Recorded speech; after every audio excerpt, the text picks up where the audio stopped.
எல்லாருக்கும் வணக்கம். இது உங்கள் சிவகாமி ஸ்போக்கன் இங்கிலீஷ். இன்றைக்கி நம்ம ஸ்போக்கன் இங்கிலீஷில் 67வது நாள் கிளாஸ் பார்க்க போகிறோம். ஸோ இதுக்கு முன்னாடி பார்த்ததும் ப்ரிப்போசிஷன் பார்த்தோம். இன்றைக்கும் ப்ரிப்போசிஷன் தான் பார்க்க போகிறோம். ஸோ ப்ரிப்போசிஷன் எப்படி யூஸ் ஆகும் ஒரு சென்டென்ஸ்லன்னா, ஒரு சப்ஜெக்டையும் அந்த சென்டென்ஸில் உள்ள மற்ற வார்த்தைகளையும் லிங்க் பண்ணுறதுக்கு. அந்த ப்ரிப்போசிஷன் இடையில இருந்த ஒரு சப்ஜெக்ட்டு, அதுக்கப்புறம் பின்னாடி வரக்கூடிய வார்த்தைகளுக்கு நடுவில் இந்த ப்ரிப்போசிஷன் ஒன்று இருந்தால் தான் அது முழுமையான மீனிங்கே தரும் அப்படின்னு சொன்னேன். சரிங்களா? அந்த வகையில் தமிழில் நம்ம வேற்றுமை உறவுகள்னு படிப்போம் ப்ரிப்போசிஷனை. ஸோ அது ரொம்ப ரொம்ப முக்கியம். சரிங்களா? ரொம்ப ரொம்ப முக்கியம். இப்போது இனிமேல் வரப்போகிற ஒரு 2-3 கிளாஸ் கூட நம்ம ப்ரிப்போசிஷன் தான் சொல்ல போகிறோம். ஸோ இந்த கிளாஸ் கொஞ்சம் கவனிச்சிருங்க. இன்றைக்கி நடத்த போகிறது ஆல்ரெடி உங்களுக்கு தெரிஞ்சிருக்கும். இருந்தாலும் ஒரு சின்ன சின்ன டிஃப்ரென்ஸ் இருக்குது. தெரியாமல் நிறைய பேர் இருப்பாங்க. ஸோ அதெல்லாம் தெரிஞ்சுக்குங்க. நான் இப்போது இந்த கிளாஸ் வீடியோஸ் பார்க்காம விட்டுட்டு பாருங்கள். அப்படியே உங்களுக்கு கண்ணிடப்படுற வார்த்தைகள் எல்லாமே படிச்சுக்கிட்டே இருங்க. ஸோ அதில் ஏதாவது மிஸ்டேக் இருக்கா அப்படின்னு கண்டுபிடிங்க. அந்த வார்த்தை சரியாக தான் இருக்கா, இல்லை ஏதாச்சும் மிஸ்டேக் இருக்கா அப்படின்னு கண்டுபிடிங்க. கண்டுபிடிச்சிட்டு உங்களுக்கு எதாவது டவுட்டுன்னா நீங்கள் கமெண்ட்ஸில் போஸ்ட் பண்ணுங்கள், நான் ரிப்ளை பண்ணுறேன். சரிங்களா? ஓகே. இன்றைக்கி பார்க்க போகிறது ப்ரிப்போசிஷன்ஸ் என்னன்னா, ஸோ ப்ரிப்போசிஷனில் இன்றைக்கி என்னென்ன வார்த்தைகள் அப்படின்னா, ஒரு 4 வார்த்தை. ஃப்ரம் டு, இந்த ஒரு வார்த்தை, இந்த ஒரு வார்த்தை ஃப்ரம் டு அப்படின்ற ஒரு வார்த்தை ப்ரிப்போசிஷனாக யூஸ் ஆகுது. அடுத்தது அன்டில் அப்படின்ற ஒரு வார்த்தை ப்ரிப்போசிஷனாக யூஸ் ஆகுது. சின்ஸ் அப்படின்ற ஒரு வார்த்தை ப்ரிப்போசிஷனாக யூஸ் ஆகுது. அடுத்தது ஃபார் அப்படின்ற ஒரு வார்த்தை ப்ரிப்போசிஷனாக நம்ம யூஸ் பண்ணுறோம். சரிங்களா?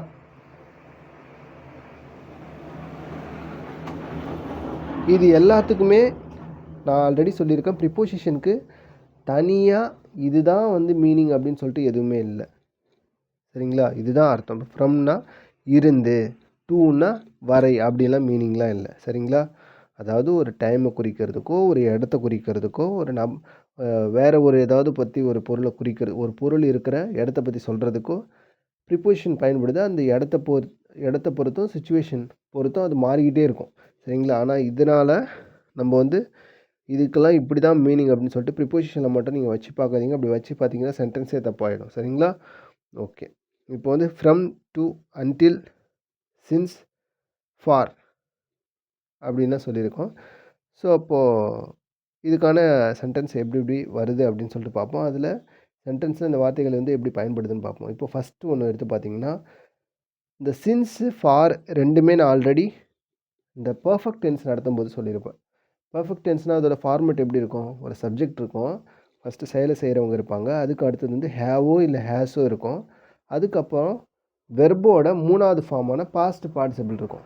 இப்போ கோன்னா ப்ரெசன்ட் ஃபார்மு, வெண்ட்னா பாஸ்ட் டென்ஸ் ஃபார்மு, கானுன்னா பாஸ்ட் பார்ட்டிசிபிள். அந்த கான் அப்படின்ற அந்த 3வது டேபிளில் அந்த 3வது ரோவில் என்னென்னலாம் வார்த்தைகள் இருக்கோ அதுதான் இந்த ப்ரெசன்ட் பர்ஃபெக்டில் நம்ம பயன்படுத்துவோம். அது சப்ஜெக்ட்டு ப்ளஸ் ஹேவ் இல்லைனா ஹேஸு, அதுக்கு பக்கத்தில் ஒரு ப்ரெசன்ட் பர்ஃபெக்ட் வந்துச்சுன்னா, பாஸ்ட் பார்ட்டிசிபிள் வெர்பு ஃபார்ம் வந்துச்சுன்னா அதெல்லாம் நம்ம ப்ரெசன்ட் பர்ஃபெக்ட் டென்ஸ்னு சொல்லுவோம். நான் ஆல்ரெடி இந்த கிளாஸ் நடத்தியிருக்கேன், நீங்கள் அங்கே வீடியோஸில் பாருங்கள், டவுட் இருக்கவங்க. ஸோ அதே மாதிரி ஃபார் அப்படின்ற வார்த்தையும் ப்ரிப்போசிஷனாக யூஸ் ஆகுது. அது நம்ம எங்கே பயன்படுத்துகிறோம்னா, இந்த ப்ரெசன்ட் பர்ஃபெக்ட் கண்டினியூஸில் ஒரு செயல் ரொம்ப காலமாக நடந்துக்கிட்டே இருக்குது, அதை நான் சொல்லணும். அது எப்படி சொல்கிறதுனா, அதெல்லாம் நம்ம இந்த ஃபார் வச்சு சொல்லலாம். சரிங்களா? ஓகே. இப்போ அடுத்த சென்டென்ஸ் பார்க்கலாம். ஃபஸ்ட்டு, நான் காலையில் 10 மணிக்கு அதிலேருந்து இங்கே தான் இருக்கேன். நான் காலையில் 10 மணிக்கு வந்தேன். நிறைய பேர் சொல்லுவாங்க, நான் காலையில் 10 மணிக்கு அதுலேருந்து இங்கே தான் இருக்கேன். அந்த 10 மணிலேருந்து இப்போ வரைக்கும் இங்கே தான் உட்காந்துருக்கேன். நீ எங்கேயா போன? நான் உனக்காக தான் வெயிட் பண்ணிக்கிட்டே இருக்கேன். எங்கேப்பா போன நீ அப்படின்னு கேட்பாங்கல்ல. காலையில் 10 மணிக்கு வந்தேன் தெரியுமா? அதுலேருந்து இது வரைக்கும் இங்கே தான் உட்காந்துருக்கேன். நீ எங்கே போன? என்கிட்ட ஒரு வார்த்தை சொல்லியிருக்கலாம்ல, எங்கேப்பா போன அப்படின்லாம் நிறைய பேர் சொல்லுவாங்க. ஸோ அப்போ அந்த வார்த்தையை புரிஞ்சுக்குங்க. இதில் ஒரு ப்ரிப்போசிஷன் யூஸ் ஆகுது. சரிங்களா? அப்போது இந்த இடத்துல நான் காலையில் 10 மணிக்கு அதிலிருந்து அந்த அந்த டைம் பீரியட் 10 மணிலேருந்து இது வரைக்கும். அப்போது கடந்த காலத்தில் ஒரு பாயிண்டில் ஆரம்பித்து ஒரு காலத்தை மென்ஷன் பண்ணி இது வரைக்கும் ஒரு செயல் நடந்துக்கிட்டே இருக்குது அப்படின்னு சொல்லும்போது நம்ம சின்ஸ் அப்படின்ற வார்த்தையை நம்ம யூஸ் பண்ணிக்கலாம். சின்ஸ் 1995 இல்லை சின்ஸ் 1995 வைங்க. சின்ஸ் 1995னா 1995லேருந்து இது வரைக்கும். சின்ஸ் 1995னா 1995லிருந்து அப்படின்னு அர்த்தம். இது வரைக்குமா அப்படின்லாம் வராது சரிங்களா. ஆனால் சின்ஸ்னா 1995லேருந்து நான் வந்து அப்போ சின்ஸ் 10 AM காலையில் 10 மணிலேருந்து. அப்போ இந்த சென்டென்ஸ் பாருங்களேன். ஐ have been here since 10 AM in the morning. நான் காலையில் 10 மணிலேருந்து இது வரைக்கும் இங்கே தான் இருக்கேன். நான் காலையில் 10 மணிக்கு வந்த அதுலேருந்து இங்கே தான் இருக்கேன். ஐ have been here since 10 AM அப்படின்னு சொல்லும்போது 10 மணியிலேருந்து. அப்போது last night I have been preparing for the exam. அப்போது இப்போ பாருங்கள் தமிழ்லேயே பார்க்கலாம். இப்போ சின்ஸ் வச்சு ஏற்கனவே ஆரம்பிக்கப்பட்ட ஒரு செயலை நம்ம குறிப்பிட்டு சொல்கிறோன்னா அப்போ அப்படியே சொல்லிக்கலாம். இங்கே பாருங்கள், நேற்றுலேருந்து, காலையில் 10 மணிலேருந்து, போன மாதத்துலேருந்து, சின்ஸ் லாஸ்ட் மந்த்து, 2023லேருந்து, சின்ஸ் 2023. அப்போது அதிலிருந்து அப்போது அந்த வருடத்திலேருந்து, அந்த மாதத்திலேருந்து, அந்த நாளிலிருந்து, அந்த மணி நேரத்திலிருந்து அப்படின்லாம் சொல்லும்போது நேற்றுலேருந்து. Since yesterday I have been preparing for my exam. அப்படின்னா நேற்றுலேருந்து நான் கண்டினியூஸாக படிச்சுக்கிட்டே இருக்கேன். ஏன்னா எக்ஸாம் நெருங்கிடுச்சு, நான் படிச்சுக்கிட்டே இருக்கேன் அப்படின்னு சொல்லும்போது, ப்ரிப்பேர் பண்ணிகிட்டு இருக்கேன் அப்படின்னு சொல்லும்போது அப்போது சின்ஸ் அப்படின்ற வார்த்தையை யூஸ் பண்ணலாம். அப்போ சின்ஸ் எங்கே யூஸ் பண்ணலாம்? கடந்த காலத்தில் ஒரு பாயிண்ட்டை நம்ம ஒரு குறிப்பிட்ட காலத்தை மென்ஷன் பண்ணி அதுலேருந்து இது வரைக்கும் நான் ஒரு செயலை செஞ்சுக்கிட்டு இருக்கேன் அப்படின்னு சொல்கிறப்பெல்லாம் நம்ம வந்து சின்ஸ் யூஸ் பண்ணலாம் சரிங்களா.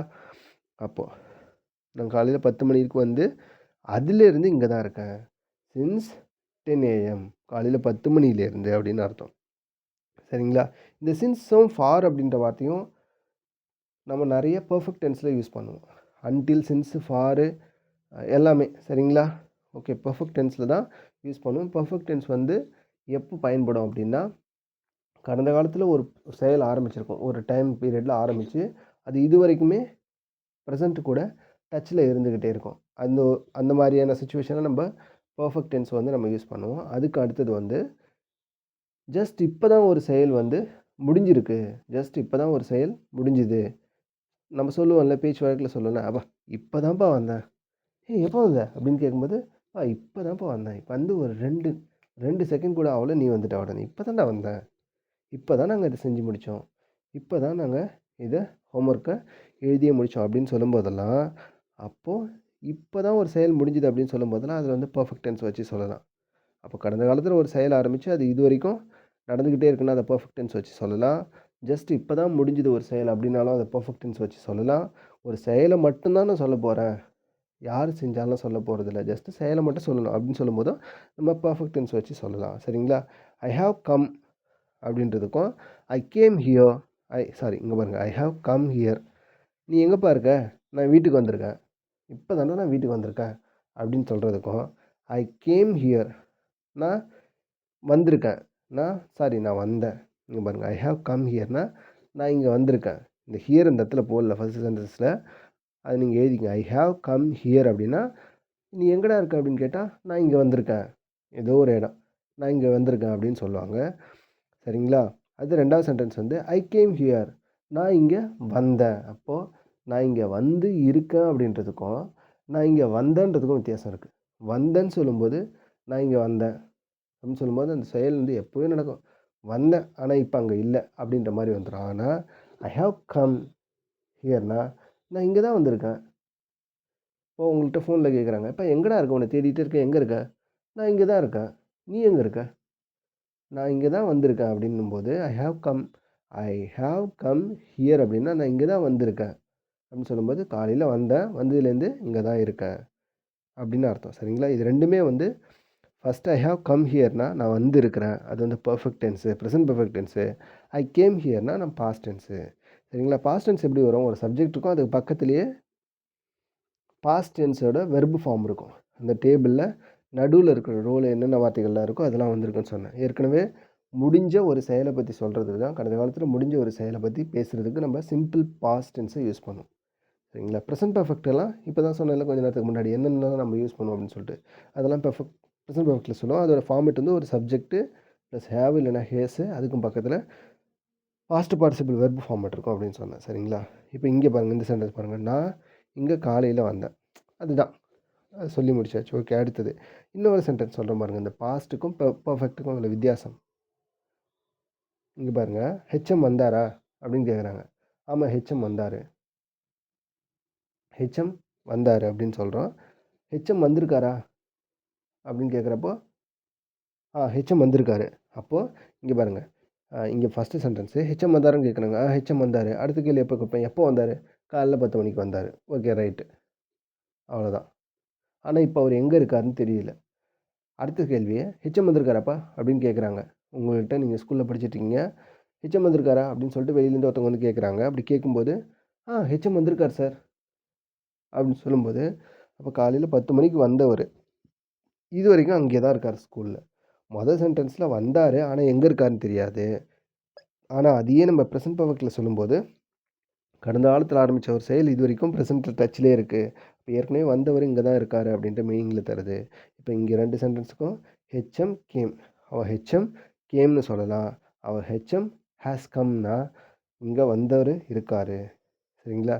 நான் இங்கே தான்ப்பா இருக்கேன். காலையிலேருந்து நான் இங்கே தான் இருக்கேன். எப்படி சொல்லுவீங்க? காலையிலிருந்து, சின்ஸ் இந்த மார்னிங். மதியானத்துலேருந்து, சின்ஸ் இந்த ஈவினிங். நேற்றுலேருந்து, சின்ஸ் எஸ்டர்டே. போன வருஷத்துலேருந்து, சின்ஸ் லாஸ்ட் இயர். போன மாதத்துலேருந்து, சின்ஸ் லாஸ்ட் மந்த். ஜனவரியிலேருந்து, சின்ஸ் ஜான்வரி. அப்படிலாம் நம்ம சொல்லுவோம்ல.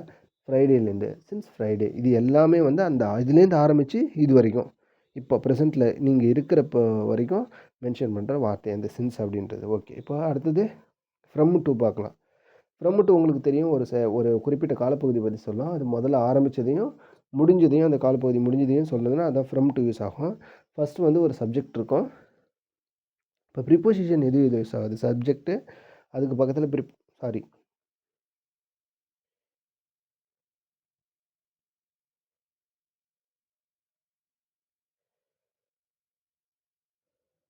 இங்கே பாருங்கள், ஒரு சப்ஜெக்ட்டு, அதுக்கு பக்கத்தில் ப்ரிப்போசிஷன் அப்படின்ற வார்த்தை எதுக்கு யூஸ் ஆகுதுன்னா, சப்ஜெக்டையும் other parts of the sentence, parts of a sentence, ஒரு சென்டென்ஸோட மற்ற பகுதிகளையும் சப்ஜெக்டையும் இணைக்கிறதுக்கு தான் நம்ம ப்ரிப்போசிஷன் வந்து பயன்படுத்தணும். ப்ரிப்போசிஷன் இல்லைன்னா மீனிங் வராது. சரிங்களா? அப்போ ப்ரிப்போசிஷனுடைய வேலை என்ன, அதனுடைய எதுக்காக பயன்படுத்துன்னு தெரிஞ்சுக்கணும்ல. இப்போ உதாரணத்துக்கு ஃபஸ்ட்டு சென்டென்ஸ் பாருங்கள். நான் கடை போகிறேன் அப்படின்னு ஒரு வார்த்தை. நான் கடை போகிறேன். ஷாப், நீ எங்கேப்பா போகிற? ஷாப் அப்படின்ற வார்த்தையை அப்படியே நம்ம எழுதிட்டோம். ஐ கோ ஷாப். நான் கடை போகிறேன். எங்கே போகிற? கடை. நான் கடை போகிறேன். இது சரியாக இருக்கா? சரியா இல்லை. ஃபுல்லான மீனிங் தரல. ஏன்னா அதில் ப்ரிப்போசிஷன் இல்லை. அப்போது ஒரு செயல், நான் ஒரு இடத்த பற்றி சொல்கிறேன். நான் ஒரு செயலை செய்கிறேன். அந்த செயலை நான் ஒரு இடத்த நோக்கி செல்கிறேன்னா, அது எந்த இடத்த நோக்கி அந்த செயல் செய்யுது? ஒரு இடத்த பற்றி பேசும்போது அதை நான் வந்து மாதிரி ப்ரிப்போசிஷன் அங்கே கொண்டு வந்து போட்டால் தான் இந்த சென்டென்ஸ் கம்ப்ளீட் ஆகும். அப்போது நான் கடை போகிறேன் இன்கம்ப்ளீட்டாக இருக்குது. முழுமையான அர்த்தத்தை கொடுக்கலாம். அதே பாருங்கள், நான் கடைக்கு போகிறேன். அந்த இடத்த நோக்குன செயல். சரிங்களா? நம்ம ஒரு செயலை செய்கிறேன் அந்த இடத்துக்கு அப்படின்னு சொல்லும்போது, ஐ கோ டு ஷாப். கோ, அப்போது ஷாப் வெறுமனையே ஷாப்புன்றது கடை அப்படின்னு வந்துடுது. டு ஷாப் அப்படின்னா அந்த இடத்துக்கு.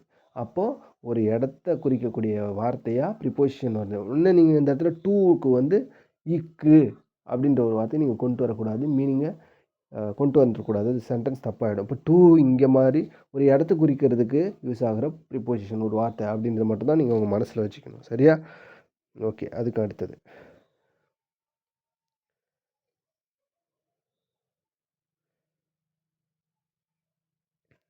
இப்போ பாருங்கள், அதே மாதிரி ஃப்ரம் டு தான் நான் ஆல்ரெடி சொன்னேன். ஆரம்பித்த ஒரு காலப்பகுதி, பர்டிகுலராக அந்த செயல் முடிஞ்ச ஒரு காலப்பகுதி, ஒரு குறிப்பிட்ட காலப்பகுதியை ஆரம்பம் டு முடிவு வரைக்கும் சொல்லணும்னா நம்ம ஃப்ரம்மையும் டூ யூஸ் பண்ணுவோம். நான் இங்கிலாண்டில் இருந்தேன். இங்கிலாண்டில் வசிச்சுக்கிட்டு இருந்தேன். அப்படியா? எப்போலேருந்து? 95லேருந்து 98 வரைக்கும் நாங்கள் இங்கிலாண்டில் தான் இருந்தோம். உனக்கு தெரியுமா? சூப்பராக இருக்கும் இங்கிலாந்து. நாங்கள் அங்கே தான் இருந்தோம். We lived in England from 1995 to 1998 அப்படின்னா நாங்கள் இங்கிலாண்டில் 98லேருந்து 95 வரைக்கும் 95லேருந்து 98 வரைக்கும் நாங்கள் இங்கிலாண்டில் தான் குடியிருந்தோம், வசிச்சுக்கிட்டு இருந்தோம் அப்படின்னு அர்த்தம். சரிங்களா? இங்கே ஐ லிவ்டு இன் இங்கிலாந்து. அப்போது நான் இங்கிலாண்டில் இருந்தேன். எதுலேருந்து? ஃப்ரம் 1995, 95லேருந்து டு 1998 98 வரைக்கும். ஸோ அப்போ ஒரு குறிப்பிட்ட காலப்பகுதி ஆரம்பத்தையும் முடிவையும் பற்றி உங்களுக்கு தெரிஞ்சுது. அது நீங்க சொல்லணும்னா, அத வந்து நீங்க ஃப்ரம் டூ வச்சு சொல்லிக்கலாம். அது ஒரு ப்ரிப்போசிஷனா யூஸ் ஆகுது. அடுத்தது வார்த்தை வந்து அன்டில் அப்படின்ற ஒரு வார்த்தை. சரிங்களா? இப்ப நீங்க ஒரு செயல செய்றீங்க. இதுவரைக்கும் நான் அந்த செயல செய்வேன். சரிங்களா? ஆ இதுவரைக்கும் அந்த செயல செய்வேன் அப்படின்னு சொல்லிட்டு ஒரு கடைசியா ஒரு பாயிண்ட் சொல்லி ஒரு ஒரு குறிப்பிட்ட காலப்பகுதிய நீங்க மென்ஷன் பண்றீங்க. "ஏய் நீ எவ்வளோ நேரம் படிச்சுக்கிட்டு இருப்ப?" "Until in the evening." சரிங்களா? "Until in the evening." Until இந்த நானு சாயந்தரம் வரைக்கும் படிப்பேன். நானு சாயந்தரம் வரைக்கும் படிப்பேன்னு சொல்லும்போது, until in the evening. Until tomorrow, until next மந்த்னா அடுத்த மாசம். அன்டில் டுமாரோனா நாளை வரைக்கும். அன்டில் நெக்ஸ்ட் மந்த்னா அடுத்த மாசம் வரைக்கும். அன்டில் 2026னா அடுத்த வருஷம் வரைக்கும். 2026 வரைக்கும். அப்ப சின்ஸ் அப்படின்றது கடந்த காலத்துல ஒரு செயல, ஒரு டைம் பீரியட மென்ஷன் பண்ணி, இதுவரைக்கும் அதிலிருந்து, அதிலிருந்து 1995லேருந்து, ஜனவரியிலிருந்து, நேத்திலிருந்து, காலையில 10 மணியிலிருந்து அப்படின்ற வார்த்தைகள் எல்லாமே சின்ஸ் பயன்படுது. இனிமேல் எதிர்காலத்துல இதுவரைக்கும், இங்க பாருங்க 2026 வருஷம் வரைக்கும், அடுத்த மாசம் வரைக்கும், ஆம், நாளை வரைக்கும், சரிங்களா? இன்னும் இன்னைக்கு இரவு 10 மணி வரைக்கும் அப்படின்னு சொல்லலாம். அன்டில் அப்படின்ற வார்த்தை யூஸ் பண்ணுது. சரிங்களா? எண்ட் ஆஃப் த பீரியட் சொல்லும். சரிங்களா? அன்டில். அப்போ இங்க பாருங்க. They are going away tomorrow. நாளைக்கு அவங்க போறாங்க. And they will be there. இந்த இடத்துல தே வருங்க. தே வரும். தீன்னு போட்டுருக்கும் பாருங்க. இந்த இடத்துல they will be there until next month. நாளைக்கு அவங்க லண்டன் போறாங்க. அவங்க ஏன்னா மே மாதம் லீவ் வருது, சம்மர் லீவ் வருது. அந்த சம்மர் லீவுக்காக அவங்க லண்டன் போறாங்க. ஸோ அதனால வந்து தே வில் பி தேர். அப்போ லண்டன்ல இருப்பாங்க. தே வில் பி தேர்னா அவங்க லண்டன்ல இருப்பாங்க. எது வரைக்கும்? Until next month. அப்போ மே மாதம் வரைக்கும் அங்கே இருப்பாங்க. இல்லை ஜூன் வரைக்கும் அங்கே இருப்பாங்க. அன்டில் ஜூன் வரைக்கும் இருப்பாங்க. சரிங்களா? சம்மர் லீவுக்காக அங்கே லண்டன் போகிறாங்க. அப்போ அன்டில் நெக்ஸ்ட் மந்த்னா இப்போ ஏப்ரல். அன்டில் மே மாதம் வரைக்கும். அப்போ அன்டில் மே மந்த்னா அன்டில் மே அப்படின்னா, இல்லை அன்டில் நெக்ஸ்ட் மந்த்னா அடுத்த மாதம் வரைக்கும் அவங்க அங்கே இருப்பாங்க. புரியுதுங்களா? ஓகே. அப்போ அன்டில்ன்றது வந்து இனிமேல் எதிர்காலத்தில் ஒரு பாயிண்ட்டை வந்து நான் சொல்கிறேன். அந்த குறிப்பிட்ட காலப்பகுதி மென்ஷன் பண்ணணும்னா அந்த அன்டில் அப்படின்ற வார்த்தையை நம்ம யூஸ் பண்ணிக்கலாம். ஓகேங்களா? அடுத்தது அன்டில் 3:00 3 மணி வரைக்கும். அப்பா நீ இப்படியே படிச்சுக்கிட்டே இருக்கடா காலையில் லைப்ரரி வந்ததுலேருந்து. எத்தனை மணிக்கு வரைக்கும் படிச்சுட்டு இருப்ப நீனு? அப்படின்னு கேட்குறாங்க. நான் யூஸ்வலாக 3 மணி வரைக்கும் படிப்பேன். ஏன்னா எனக்கு எக்ஸாம் வரப்போது. நான் ஒரு 3 மணி வரைக்கும் படிப்பேன். அப்படி அன்டில் 3:00. இப்போது நீ என்னை வரைக்கும் இங்கே இருப்ப? இப்போ லீவுக்காக வந்திருக்க. எது வரைக்கும் எங்கள் வீட்டில் இருப்ப? சொல்லப்பா. உங்கள் ரிலேட்டிவ் வந்து உங்கள் வீட்டில் வந்திருக்காங்க. உங்கள் வீட்டுக்கு வந்திருக்காங்க. ரொம்ப சந்தோஷமாச்சு அவங்கள பார்த்தோன்னே உங்களுக்கு. ஸோ அப்போ கேட்குறீங்க, "ஏய் நீ எத்தனை நாள் வரைக்கும் இங்கே இருப்ப?" அப்படின்னு கேட்கும்போது, "அன்டில் நெக்ஸ்ட் மந்த். எனக்கு வந்து லீவு தான்டா. சம்மர் லீவு தான் எனக்கு. நான் உன் கூட இருப்பேன். இங்கே தான் இருப்பேன்." அப்போது அன்டில் நெக்ஸ்ட் மந்த்னா அடுத்த மாதம் வரைக்கும் நான் இங்கே தான் இருப்பேன் அப்படின்னு சொல்லுவாங்கல்ல. ஸோ அப்போது அன்டில் அப்படின்ற ஒரு வார்த்தை யூஸ் ஆகுது. அதே மாதிரி டில், அன்டில் 2மே சமம் தான். நீங்கள் டில் வேறு அன்டில் வேறெல்லாம் நினச்சிக்காதீங்க. டில், அன்டில் 2மே சமம் தான். அப்போது நீ எது வரைக்கும் இருப்ப எங்கள் வீட்டில் அப்படின்னா, அன்டில் நெக்ஸ்ட் மந்த்து அப்படின்னு சொன்னாலும் சரிதான். இல்லை டில் நெக்ஸ்ட் மந்த் அடுத்த மாதம் வரைக்கும். அன்டில் நெக்ஸ்ட் மந்த்னாலும் அடுத்த மாதம் வரைக்கும் தான். அப்போ டில், அன்டில் 2மே ஒரே வார்த்தை தான். Same meaning. ஓகே. அடுத்தது பாருங்கள். நீ எவ்வளவு நாள் அங்கே இருப்ப அப்படின்னு கேட்குறாங்க. இப்போ நீங்கள் ஒரு ஊருக்கு போயிட்டீங்க. சம்மர் லீவ் விட்டுட்டாங்க. அதே தான். நீங்கள் ஊருக்கு போயிட்டீங்க. அப்போ உங்கள் வீட்டிலேருந்து உங்கள் ஃப்ரெண்டு ஃபோன் பண்ணி கேட்குறாங்க. "என்னடா சொல்லாமே போயிட்ட. எப்போ வருவ?" அப்படின்னு கேட்குறாங்க. இல்லை நான் அங்கே அடுத்த மாதம் 31ஆந்தேதி வரைக்கும் இருப்பேன். மே 31ஆந்தேதி வரைக்கும் இருப்பேன் அப்படின்னா, அன்டில் மே 31 அப்படின்னு சொல்லலாம். இல்லை அன்டில் மே 31 என்னடா திடீர்னு சொல்லாமே நீ லண்டன் போயிட்ட. இப்போ எப்போ எப்போ எது வரைக்கும் அங்கே இருப்ப அப்படின்னு கேட்கும்போது, அன்டில் நெக்ஸ்ட் மந்த்து. இல்லை அன்டில் மண்டே. அன்டில் மண்டேனா திங்கட்கிழமை வரைக்கும் நான் அங்கே இருப்பேன்டா. அடுத்து நான் செவ்வாய்க்கிழமை ஃப்ளைட் ஏறி இங்கே வந்துடுவேன். மெட்ராஸ் வந்துடுவேன் அப்படின்னு சொல்லுவோம்ல. ஸோ அப்போ அன்டில்னா அந்த இனிமேல் ஃப்யூச்சரில் ஒரு காலப்பகுதியை நான் மென்ஷன் பண்ணுறேன். ஒரு பர்டிகுலரான டைம் வந்து நான் மென்ஷன் பண்ணி சொல்லும்போது, அது வரைக்கும் அப்படின்னு சொல்லும்போது அன்டில் வந்து நான் யூஸ் பண்ணிப்பேன். சரிங்களா? ஓகே. நீ எப்போ திரும்பி வருவ அப்படின்னு சொல்லும்போது, அப்போ ஸ்பெசிஃபிக்காக இன்னைக்கு தான் நான் திங்கட்கிழமை வருவேன் அப்படின்னு சொல்லும்போது, இன் ஃப்ரைடே இன் மண்டேன்னு சொல்லுவீங்களா? ஆன் மண்டேன்னு சொல்லுவீங்களா? நான் எப்பவுமே சொல்லியிருக்கேன் டேட் ப்ளஸ் டேஸ்க்கு வந்து ஆன் அப்படின்ற வார்த்தையை தான் சொல்லணும். அப்போது இதை நீங்கள் நல்லா புரிஞ்சுக்கிங்க. இந்த இடத்துல அன்டில் அப்புறம் ஆன் எப்படி வித்தியாசப்படுதுன்ட்டு. இப்போ கேட்குறாங்க ஃபஸ்ட்டு, "நீ எவ்வளோ நாள் அங்கே இருப்ப?" அப்படின்னு கேட்குறாங்க. நான் திங்கட்கிழமை வரைக்கும். I will be there until Monday. திங்கட்கிழமை வரையிலும் நான் அங்கே இருப்பேன் அப்படின்னு கேட்குறாங்க ஃபஸ்ட்டு. அப்போ திங்கட்கிழமை வரைக்கும் நான் அங்கே இருப்பேன் அப்படின்னு சொல்லாச்சு பதில். 2வது, "நீ எப்படா திரும்பி வருவ?" அப்படின்னு கேட்குறப்போ, நான் திங்கட்கிழமை வருவேன். ஃபஸ்ட்டு சொன்னது வந்து திங்கட்கிழமை வரைக்கும், ஒரு பர்ட்டிகுலர் டைம் பீரியட் அது வரைக்கும். அப்போது 2வது சொல்லும்போது வந்து, "நீ எப்போ திரும்பி வருன்னு?" கேட்கும்போது, "திங்கட்கிழமை" அப்படின்னு சொல்லும்போது வெறுமனே நான் டேட்டையோ இல்லை டேட்ஸு இல்லை டேஸ் கிழமையும் நாளையும் மென்ஷன் பண்ணும்போது அதுக்கு முன்னாடி நான் ஆன் அப்படின்ற ப்ரிப்போசிஷனை வச்சு நான் சொல்லணும்னு சொன்னேன். சரிங்களா? அப்போது நீங்கள் அந்த இடத்துல டேட்ஸ்லாம் வரும்போது அப்போது ஒரு கிழமையோ இல்லை நாட்களையோ மென்ஷன் பண்ணும்போது அதுக்கு முன்னாடி ஆன் அப்படின்ற வார்த்தையை பயன்படுத்தணும். இந்த இடத்துல நீங்கள் வந்து ஆன் அப்படின்ற வார்த்தைக்கு நாங்கள் வந்து மேலே அப்படின்ற ஒரு மீனிங்கெல்லாம் எடுத்து கொண்டாந்து இங்கே போடக்கூடாது. ஆன் அப்படின்னா மேலே, இன்னுனா உள்ள அப்படின்னு வச்சுலாம் போடக்கூடாது. சரிங்களா? அப்போ போட்டிங்கன்னா தப்பாயிடும். அதனால தான் நான் முன்னாடியே சொன்னேன், ப்ரிப்போசிஷனுக்கு செப்பரேட்டாக மீனிங்லாம் இல்லை. சரிங்களா? ஓகே. "நீ எவ்வளோ நாள் அங்கே இருப்பேன்னு?" கேட்குறாங்க. அன்டில் மே 31 வரைக்கும்னா, இல்லை அன்டில் மண்டே வரைக்கும்னா திங்கட்கிழமை வரைக்கும். "நீ எப்போ திரும்பி வருவ?" வெறுமனே திங்கட்கிழமை, அடுத்த மாதம், இந்த வருஷம் 31ஆம் அப்படிதான் சொல்லும்போது டேஸ் வந்துச்சுன்னா 31 இயர் வந்துச்சுன்னா இன் 2026 அந்த மாதிரி நம்ம யூஸ் பண்ணிக்கணும். சரிங்களா? ஓகே. அடுத்தது பார்க்கலாமா? ஓகே. அடுத்தது இப்போ 3 சின்ஸு ப்ளஸ்ஸு சின்ஸ் தான் உங்களுக்கு ஆல்ரெடி சொன்னேன். இது வந்து பெர்ஃபெக்ட் டென்ஸில் பயன்படும். இது வந்து ஆரம்பத்துலேருந்து ஒரு குறிப்பிட்ட காலப்பகுதியிலேருந்து இது வரைக்கும் உள்ள டைம் பீரியடை பற்றி சொல்கிறதுக்கு பயன்படுது. இப்போ சின்ஸ் மண்டேன்னா மண்டே டு நவ், இப்போது வரைக்கும். சின்ஸ் மண்டே அப்படின்னா மண்டேலேருந்து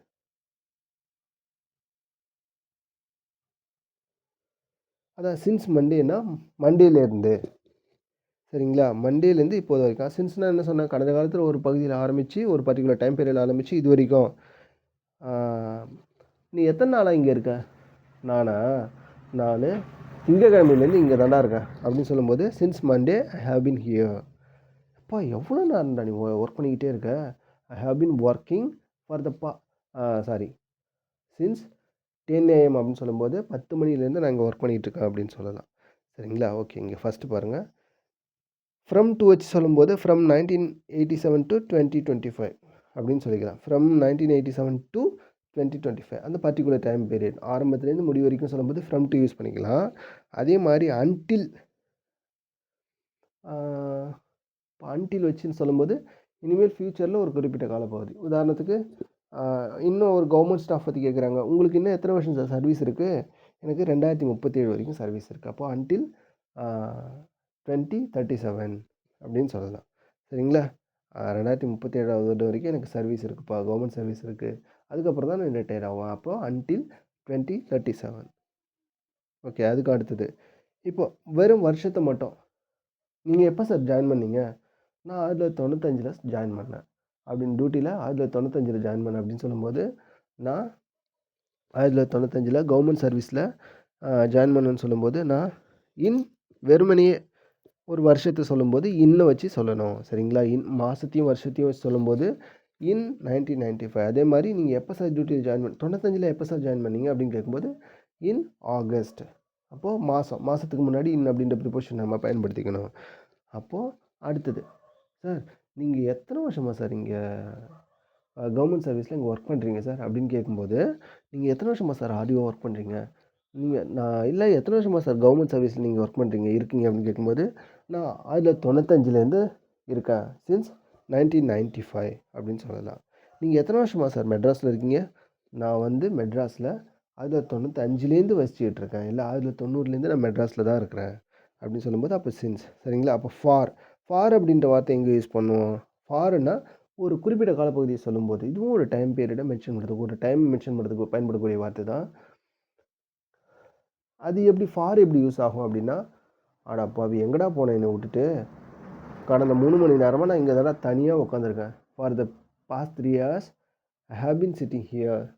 நான் கடந்த 3 மணி நேரமாக இங்கேயே தான் தனியாக விட்டுட்டு போனேன். 2 நிமிஷத்தில் வரேன்னு சொல்லிட்டு போன நீ எங்கடா போன? கடந்த 3 மணி நேரமாக ஃபார் த பாஸ்ட் 3 இயர்ஸ் அப்படின்னா அந்த பர்டிகுலரான குறிப்பிட்ட டைம் பகுதி சொல்லலாம். ஃபார் த பாஸ்ட் 3 இயர்ஸ் அது முடிஞ்ச ஒரு பர்டிகுலர் பகுதியை இப்போ சொல்லும்போது நம்ம ஃபாரு ப்ளஸ் வந்து அந்த பர்டிகுலரான டைம் பீரியடு எப்போன்னு சொல்லலாம். இங்கே பாருங்கள், ஃபார் த பாஸ்ட் 2 months நான் இங்கே எக்ஸாமுக்காக ப்ரிப்பேர் பண்ணிகிட்ருக்கேன். ஒரு கடந்த 2 மாதமா ஃபார் த பாஸ்ட் 2 months அப்படின்னா புரியுதுல உங்களுக்கு? அப்போ கடந்த 2 மாதமா, கடந்த 3 மணி நேரமா, கடந்த 10 வருஷமா நான் இங்கே தான் இருக்கிறேன். சரிங்களா? அப்போது நீங்கள் எப்படி வேணாலும் சொல்லலாம். இப்போ பாருங்களேன், ஃபார் வச்சு சொல்லும்போது நான் இப்போ மெட்ராஸில், சார் நீங்கள் மெட்ராஸில் எத்தனை வருஷமாக இருக்கிறீங்க அப்படின்னு கேட்கும்போது, for the past 10 years I am living in Madras அப்படின்னு சொல்லலாம். ஃபஸ்ட்டு ஒன்று, ஃபார் த பாஸ்ட் 10 years கடந்த 10 வருஷமாக நான் மெட்ராஸில் இருக்கிறேன் அப்படின்னு சொல்லும்போது சொல்லலாம். அதையே சின்ஸ் வச்சு சொல்லும்போது நான் 1995லேருந்து மெட்ராஸில் இருக்கிறேன். சரிங்களா? இப்போ எத்தனை வருஷம் சார் இன்னும் இங்கேயே இருப்பீங்க அப்படின்னு சொல்லும்போது, நான் இன்னும் ஒரு 2080 வரைக்கும் நான் மெட்ராஸில் இருப்பேன் அப்படின்னு சொல்லுவோம். சும்மா சொல்கிறேன் ஜஸ்ட்டு. சரிங்களா? ஓகேங்களா? அப்போது ஃபாரு, சின்ஸு, அன்டில் இது எல்லாமே ஒரே மீனிங் தான். ஃப்ரம் டு எல்லாமே அது காலத்துக்கு அந்த சென்டென்ஸுக்கும் இந்த டைம் பீரியடுக்கு ஏற்ற மாதிரி மாறும். இப்போ அதே மாதிரி எத்தனை வருஷமாக சார் இங்கே வேலை பண்ணுறீங்க? சாரி எவ்வளோ நேரமாக ஒர்க் பண்ணிட்டுருக்கீங்க அப்படின்னு கேட்கும்போது, ஃபார் த பாஸ்ட் 3 years. எவ்வளோ நேரமாக விளையாண்டுட்டுருக்க அப்படின்னு கேட்கும்போது, ஃபார் த பாஸ்ட் 2 days கடந்த 2 நாளாக நான் வந்து கிரிக்கெட்டுக்காக ஐபிஎல் மேட்ச் விளையாட போகிறேன். இப்போ நீங்கள் வந்து டோனியை கேட்குறீங்க, சார் டோனி சார் நீங்கள் எத்தனை மாதமாக ப்ராக்டிஸ் பண்ணிகிட்ருக்கீங்க அப்படின்னு கேட்கும்போது, நான் வந்து கடந்த 1 மாதமாக நான் ப்ராக்டிஸ் பண்ணிகிட்ருக்கேன். For the past 1 month I have been practising for my upcoming IPL session அப்படின்னு சொல்லுவாங்கள்ல. இப்போ அதெல்லாம் அடுத்து for past 10 years, for 10 years இல்லை பாஸ்ட் 10 yearsன்னு சொல்லலாம். கடந்த இப்போ ஃபார் 10 yearsனால் கடந்த 10 வருஷமாக.